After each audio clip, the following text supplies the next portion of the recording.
Good evening, folks. This is The Weird Part, and I am your host, Vincent Treewell. Tonight, I'd like to discuss a very interesting figure in the world of what you might call extreme evangelical Christianity, and in the world of what you might call conspiritainment, and a real juncture point for where those two worlds meet. And someone that, when you look around and ask, how did we get to where we are as a country? Someone who I don't think gets enough mention, both credit and or blame, for why a big chunk of the American population believes some pretty incredible things.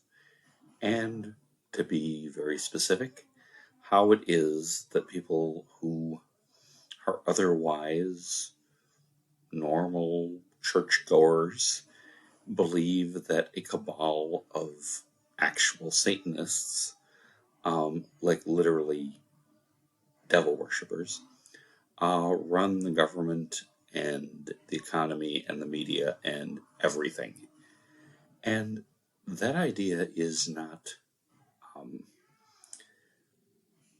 was not common a generation ago. Now it is disturbingly common. And that idea is not intuitive, it's counterintuitive. It's something that doesn't naturally make sense. And one of the people that helped pave the way for people to believe such things is Rebecca Brown. She was a medical doctor. She later married a pastor and became Rebecca Brown-Yoderand, and she wrote a series of books, and we're going to get to all that. But Rebecca Brown is a major figure, and I believe an unacknowledged major figure, in how things have developed in American and international conspiracy culture, particularly Christian conspiracy culture. And my first awareness of her came in 1992, when I went to church a lot more.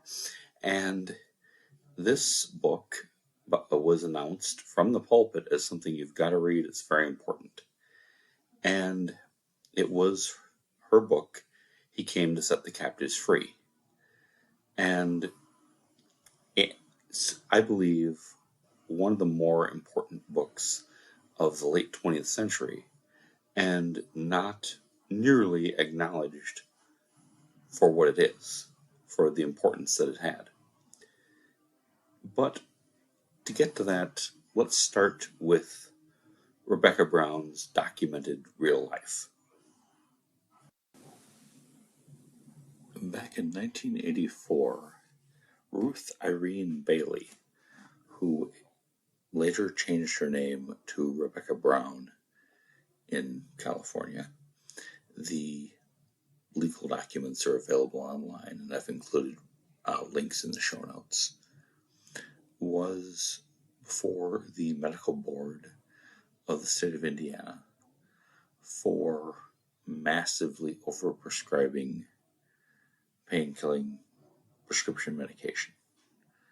And while very little else that she ever has to say is documented, her own personal history is quite well documented in the press and in official findings by the medical board of the state of Indiana, and involves also her close friend and roommate and person she rescued from being the bride of the devil, Elaine, are well documented in the legal record and in the press.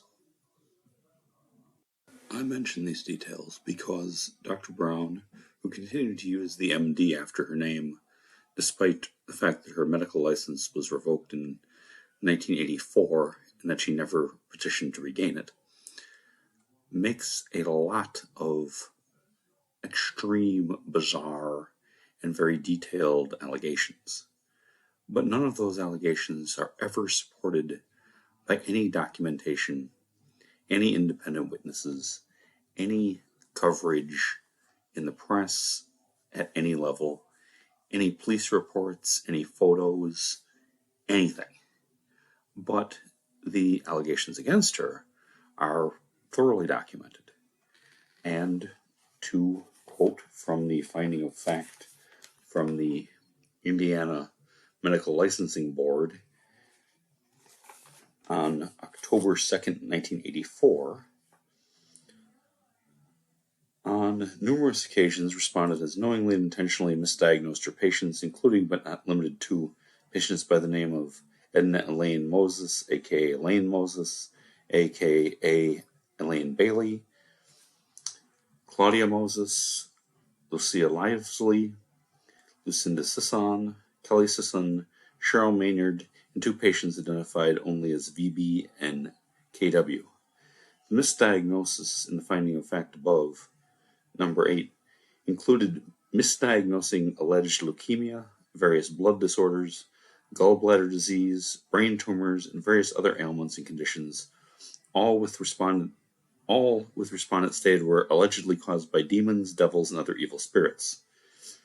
That, in fact, the patients referred to in finding of fact number 8 were not suffering from the diagnosed ailments and conditions referred to in number 9. Then on numerous occasions, respondents stated that to her patients, she was chosen by God as the only physician able to diagnose certain ailments and conditions, which other physicians could not, because the other physicians, including physicians from Ball Memorial Hospital in Muncie, Indiana, and St. John's Medical Center in Anderson, Indiana, were in fact demons, devils, and other evil spirits themselves. The respondent inappropriately treated Edna Elaine Moses' purported leukemia with massive doses of Demerol and phenobarbital, to the point where the patient would tolerate 600 to 900 cc injections of Demerol, a fatal dose of what is normally in the 150 to 200 cc range, up to 3 times the recommended therapeutic dose of phenobarbital.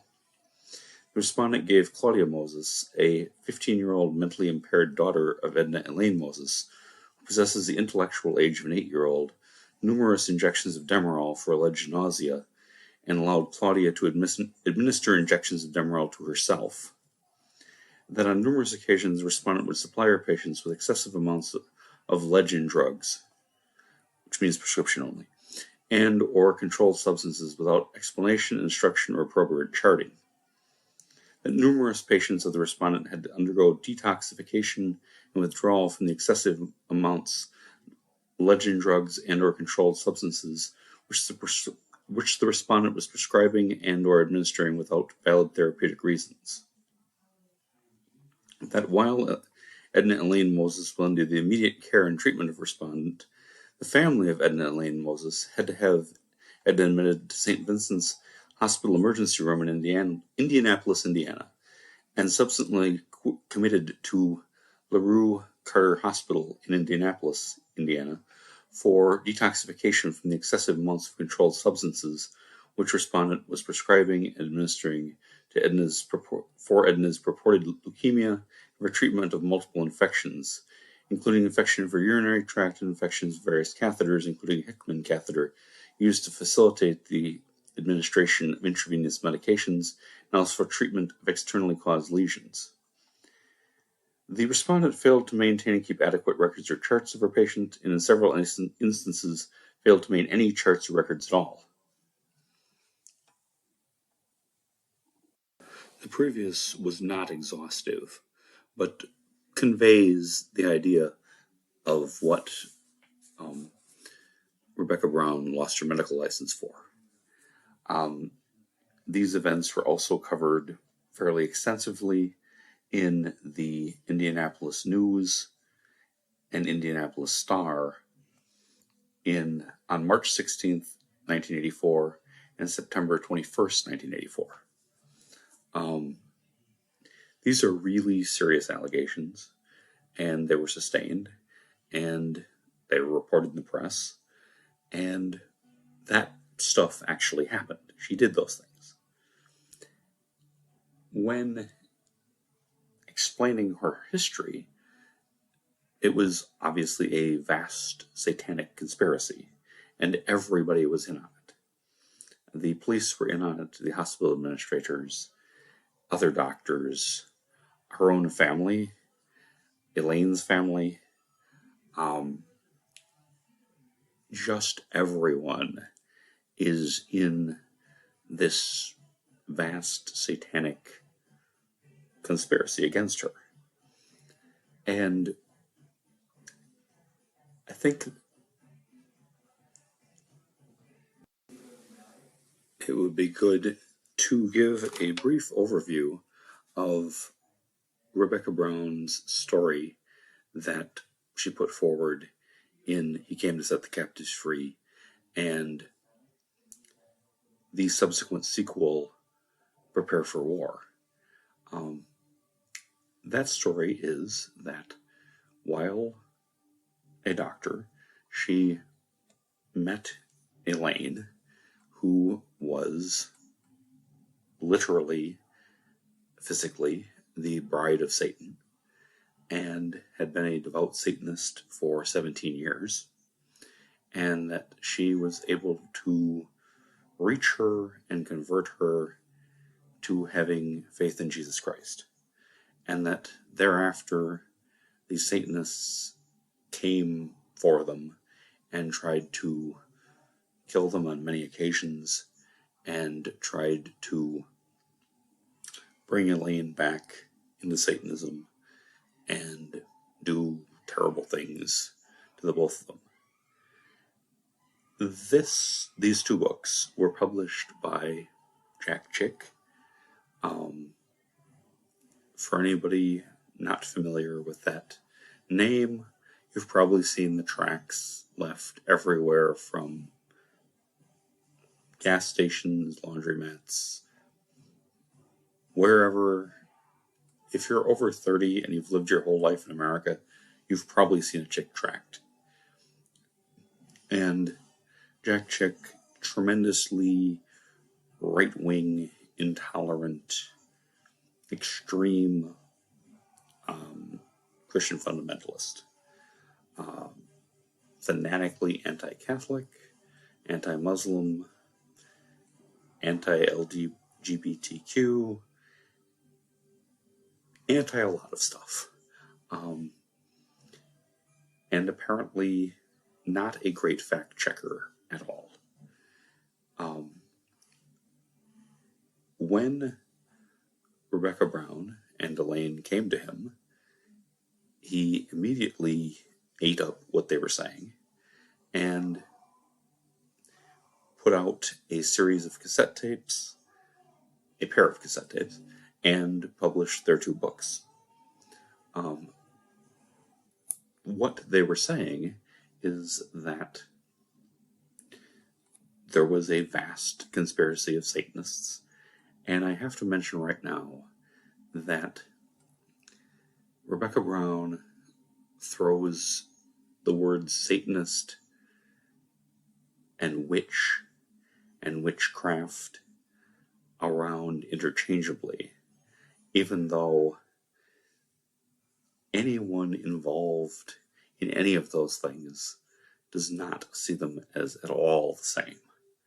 Virtually no one who calls himself a witch is involved in Satanism, and virtually no one who calls himself a Satanist is involved in witchcraft. Very different things, without doing a whole sub-lecture on the differences. Suffice it to say that, paganism is not Satanism. Satanism is not paganism. Satanism may or may not believe in an actual devil. Ceremonial magic is not Satanism. Folk magic is not Satanism. Witchcraft based on old pagan traditions is not Satanism. Wicca is not Satanism. And the Voodoo and other traditional indigenous religions are not Satanism. These get thrown in by frequently intolerant fanatics and stirred together as being all the same thing, and nobody ever told the people who actually practice this stuff that they're all the same, because they're not the same. I'm being facetious, of course. People have told them that many times, and that is just an indicator that the person speaking does not know what they're talking about. They're very different things. But for our purposes here, we'll just use Rebecca Brown's terminology, because, yes, there's a vast conspiracy of Satanists called the Brotherhood, which makes looking it up rather difficult online. She claims that this is the same group that Mike Warnke was a part of, which is fascinating because Mike Warnke was exposed as not being an actual Satanist at all, and being a huge liar who made a lot of money telling people about having been a former high priest in the Brotherhood that is, the Satanic conspiracy. So yes, Rebecca Brown helps Elaine escape Satanism, and they go on to help many other people. And in her words, after I finished my residency in internal medicine and critical care, I opened a medical practice in a small town about 60 miles from the city in which Elaine was initiated into Satanism. For the next 3 years, my life was intense. Elaine was ill continuously, often bedfast with many hospitalizations. I made many contacts during that time and was privileged to bring close to 1,000 people out of hardcore Satanism. We ran a sort of underground railroad. We lived out in the country, and so we hid people in our barn, in a small apartment attached to our garage, and also in an upstairs apartment over my office. Every penny I made went to help those people with food, clothing, transportation out of state, medical care, and so on. I averaged 3 to 4 hours of sleep per night. Towards the end of that time, the battle escalated, becoming more intense. This would presumably be around the time that she was giving Elaine huge amounts of very dangerous drugs. About 1,000 people out of hardcore Satanism, yet none of these people are available to be a witness. She claims to have witnessed a murder, to have known of numerous other murders taking place at the present time, and yet there's no evidence at all. There's no police reports. There's no missing persons reports. There's no letters from a family of the person who was killed. There's nothing in the press at any level. There's no photographs. Even when terrible things are done to her and Elaine, there's never any evidence, any documentation. To quote her again, Satan struck one of his final blows to our ministry in that area. The Satanists swept in, and in one night, while Elaine and I were out of the house for a couple hours, destroyed everything we had. They axed everything in our home, even killing our precious pets. They also destroyed my office and everything we had. Elaine and I escaped with our lives and the clothes on our backs. That is all. Satan's attack was so well planned. At the same time, everyone turned against us. My own father and the rest of my family turned against us. Elaine's family helped the Satanists destroy everything we had. Members of both our family moved to try to get us permanently committed to a mental institution. We had no choice but to flee the state. The last sentence is probably true, but has nothing to do with Satan. I would assume she fled the state due to having her medical license revoked and being publicly exposed for gross misconduct as a doctor. But just take that incident. So Satanists came into your home with axes, chopped everything up, and even killed your dogs and cats. And there's no pictures? There's no police report? Didn't you make an insurance claim? There's nothing to support any of that? It's just her say-so? And that's how it is over and over. She knows about terrible crimes, but never even names the people. If you knew about unsolved murders and knew who committed them, wouldn't you have an obligation to bring that information forward? And yes, the police are in on it too.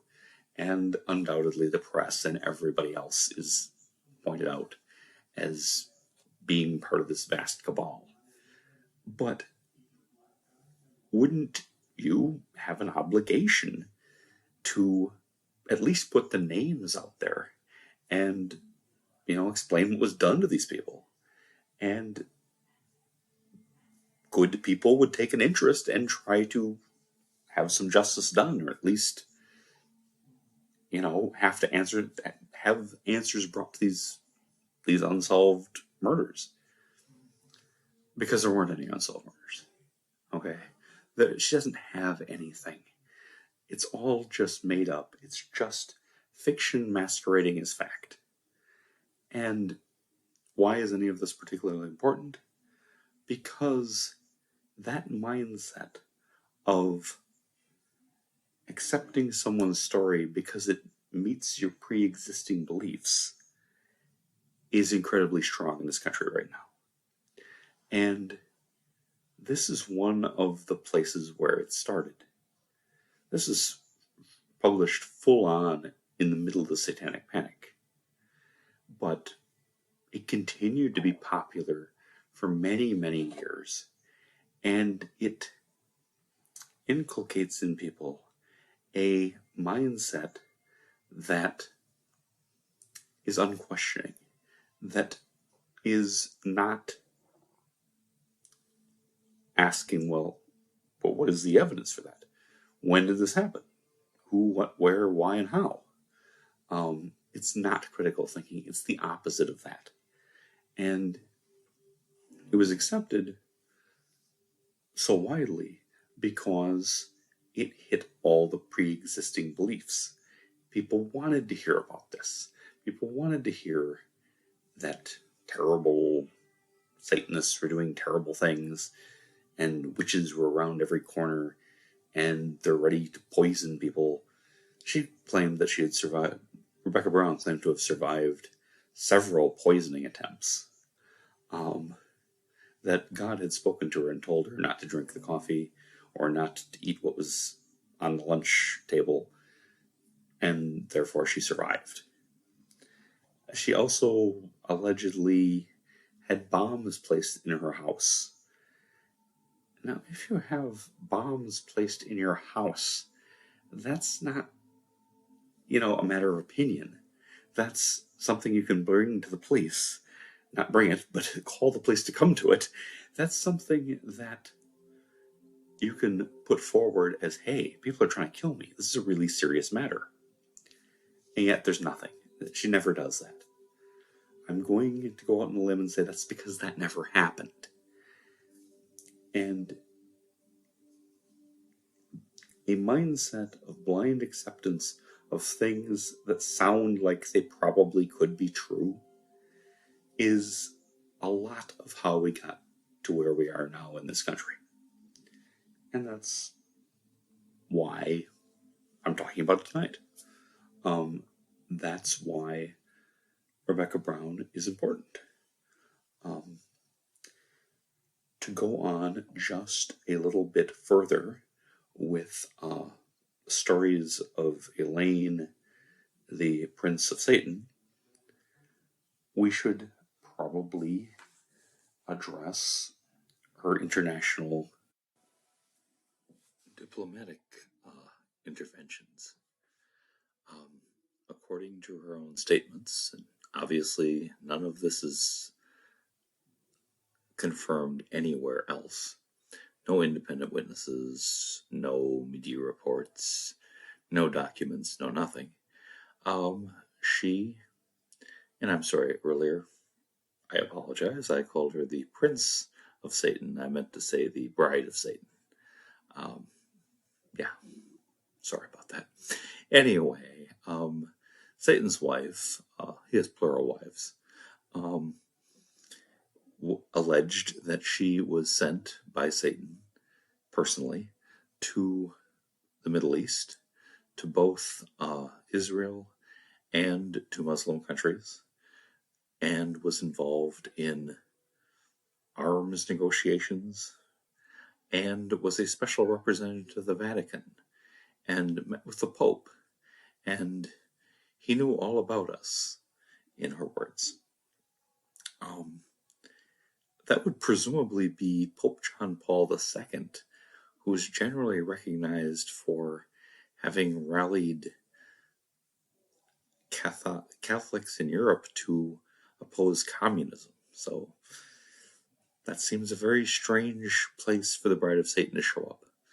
But again, it just feeds the mindset of there's a worldwide satanic conspiracy that runs everything. And when this is handed to people by other people that they hold in positions of trust and esteem, then it chips away at the obvious question, wait, did that really happen? Well, it sort of evades that natural critical thinking. And, well, if Bob believes it, it must have some credibility. That could be true. And too often that becomes enough. And a lot of that has led to where we are today. I'd like to take a moment and just clarify a couple of things. One, I don't want to imply in any way, shape, or form that being a Christian means somebody's dumb. That is not at all, in any sense, what I want to communicate. The research that was done to expose Rebecca Brown and many fraudulent people like her was primarily done by Christians. It wasn't done by atheists, okay? It wasn't done by Hindus, not to pick any particular group, but no, it was done by other Christians who saw something going on in their community and did the digging and looked over the documents and investigated her claims and found the facts. That was done by Christians. That wasn't done by somebody outside that community. And in no way do I want to imply that any particular belief system has a monopoly on the truth, or a monopoly on being a decent person, or on being an intelligent, rational person. I know personally very intelligent, very educated, and very humane and good people from all different faith traditions. And you can be a Christian, you can be a Muslim, you can be a Jew, you can be a pagan, you can be a witch, and you can be a smart person, a knowledgeable person, and a good human being. And I don't want any misperception to occur just because I'm exposing this one particular fraudulent individual. I guess some of it comes down to triage, and that in the United States that we live in now, there is a particular problem going on in the evangelical Christian community. There are other problems going on in other communities, but this thing has become very large and very much of a problem in the last few years. So that's why I'm focused on this right this minute. But that isn't to disparage the millions and millions of good and decent human beings who are evangelical Christians.